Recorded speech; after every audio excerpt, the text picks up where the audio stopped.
Hey you guys, I am so excited because you guys are already through the first few weeks of class. And like we talked about in class, these first few weeks are very foundational, where we need you to get your kind of baseline knowledge to where you're able to think about your final project. So we are there, and I told you in class that I'd make sure to explain this process of this final project really well, and we're there. This is the point I wanted to get to where you had kind of that baseline knowledge, your 3 levels of prevention under your belt really well, your assessment, policy development, and assurance, your determinants of health, very, very important as well, being able to assess a population, which you learned in your windshield survey when you did your windshield survey.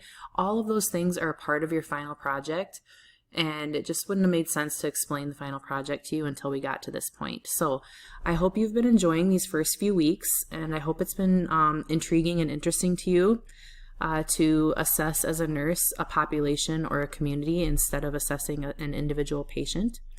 I really hope it's been an eye-opener for you. I know that you guys have done a lot of clinicals already, and I really feel that when I read your evals after your clinical rotations and when I hear from you guys about them, I always really notice that you guys are able to assess community and populations a lot more thoroughly and understand this content from class a lot more when you're out in the public doing that. So I hope you're enjoying all of that public health nursing has to offer.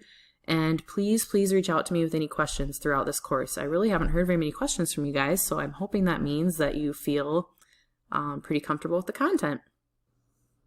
So here's your outline, and this is in LMS for you to download. Kind of just an intro, what the purpose is of the assignment. You guys have already figured out your vulnerable populations that you would like, and you can still tweak those populations. So if you find a better, more narrowed down version of the population that you enjoy researching, that's totally fine. We can totally adjust things as we go here. It's not set in stone for your population 100%. So it just talks about your objectives, what we expect from you when you hand in these final poster presentations and final papers for this course, what we as USF expect of you. I'll let you guys read those on your own time. For the paper, again, I'll let you read these on your own, but you're going to notice that a lot of this is stuff that you've already heard. So we want you to notice some health needs that the population has that you chose. So really think about your determinants of health when you're trying to figure out what their top needs are for whatever population you chose. Remember your primary, secondary, and tertiary interventions. Do not forget the assessment, policy development, and assurance phases, because that's going to be part of your action plan. So we'll talk about that in a second. Poster, again, I showed you the percentages, so don't focus so much on the points. It'll be broken down by percent within LMS, but if it helps for you to see a point system, there's some points there to show it. What else am I going to say about the poster? Oh, I'm going to pause for a second and show you a poster example.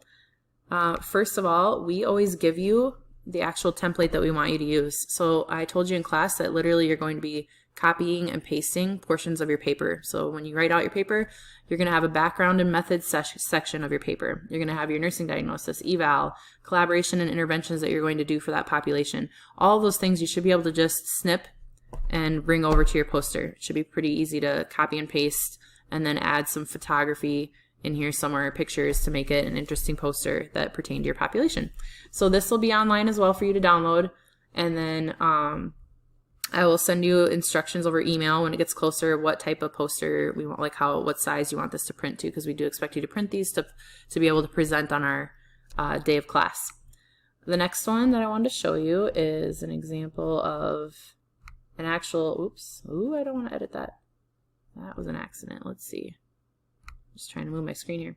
So this is one example of a poster presentation with all of the copying and pasting in there from their paper. So it looks really nice. It's really clean. It looks beautiful. All of our poster templates are the same. So the inside part is up to you guys to make look a little bit different and unique, but for the most part, it has the same content on each poster. So when I go around and look at your posters for your presentations, I should be able to see where the intro and purpose is, where your method section is for the most part, etc. And you guys should be able to easily read other people's posters when you go around as well. And hopefully you have fun with this. I hope you picked a population that you're passionate about to where it doesn't feel like any work at all to write a paper on them.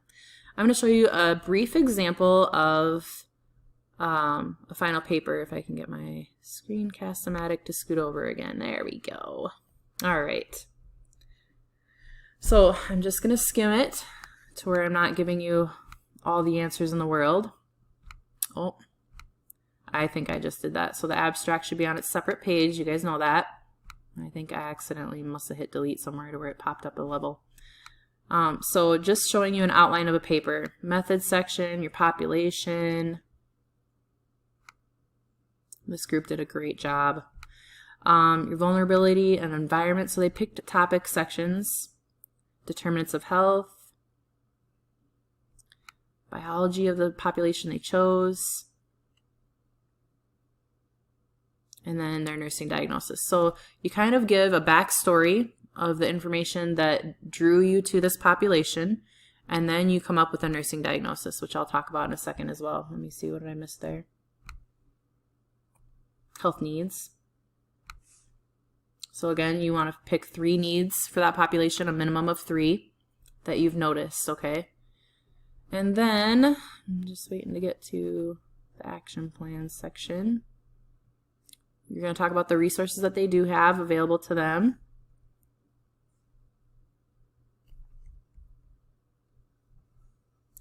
So, and then you're going to go through primary, secondary, and tertiary prevention somewhere throughout your paper. And you're going to talk about, they wrote intervention, but really it's prevention, tertiary prevention. So you want to make sure you're writing some paragraphs on that as well. We always have a key informant, so this could be anybody that is close to the population you're taking care of or you're writing about. So I gave an example in class of foster kids. A great key informant that you could interview by phone would just be a social worker of any type. That would be one of the big ones, is a social worker that sees that population frequently and is not like a direct caregiver for them where it's more their job role, okay? I mentioned homeless population. Maybe you would talk to somebody that runs the banquet as a key informant because they're around that population frequently. So you can choose your key informant according to what population that you chose. And then throughout here, they talked about what their plan was. And that's where you want to think about assessment, policy development, and assurance. What is something that you think you could do to make a change for this population?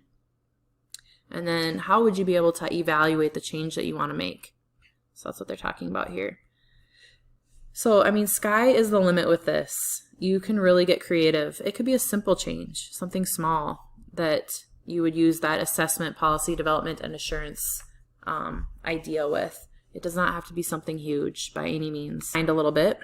I will be giving you a half-hour worth of feedback per group, so that always helps a lot. I enjoy so much getting to just sit with you guys and get to know you better, and then also go through what you guys chose for a population that you're passionate about and what direction you're going or thinking of for your paper. So LMS is up and running for your outline, for your grading rubric, for your actual final paper and poster.